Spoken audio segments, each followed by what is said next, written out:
Hello friends, back to Bhavani life style. Whisky ரொம்ப நாள் கழிச்சு வீடியோவில் கவர் ஆகிருக்கா. நம்ம மொபைல் எடுக்கும் போது எங்கன்னா ஒளிஞ்சிருவா. இப்போ எதுக்கு அவள் கவர் ஆகிருக்கான்னா, கள்ளி பொண்ணு அவளுக்கு சமையல் பண்ண பார்த்திங்கன்னா சிக்கன் ரைஸ் அண்டை ரைஸ் பண்ணேன். ஆற வைக்கிறதுக்காக இந்த பாடு. தட்டில் போட்டு நான் இவ்வளோ தண்ணியில் வச்சேன். தண்ணியில் வச்சு ஆறலை. ஃபேனை போட்டு இதில் பாதி அதில் பாதி ஊற்றி வச்சாச்சு. அவ்வளோ ஒரு குழந்த மாதிரி தானே ஜொல்லு உடிச்சிட்டு உட்காந்துருக்கா பாருங்கள். குழந்தைங்க எப்படி பசிக்காது? குழந்தைன்னா குழந்தை. எங்கள் வீட்டில் இவரே பசி தாங்க மாட்டார். பின்ன இது குழந்த தானே, 2.5 வயசு குழந்தை, என் தங்க பிள்ளை.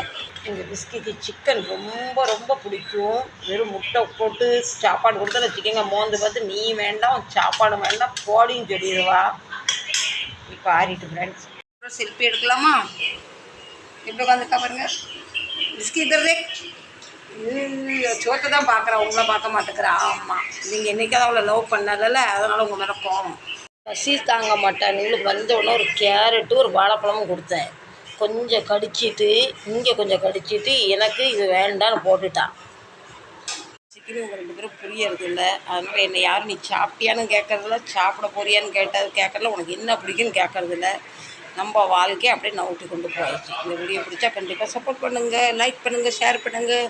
இங்கே விஸ்கி பாருங்க, சிக்கனாக தேடுறா. கல்லி சோத்தெல்லாம் கீழே கிண்டிட்டு சிக்கனை மட்டும் திறக்கிறா.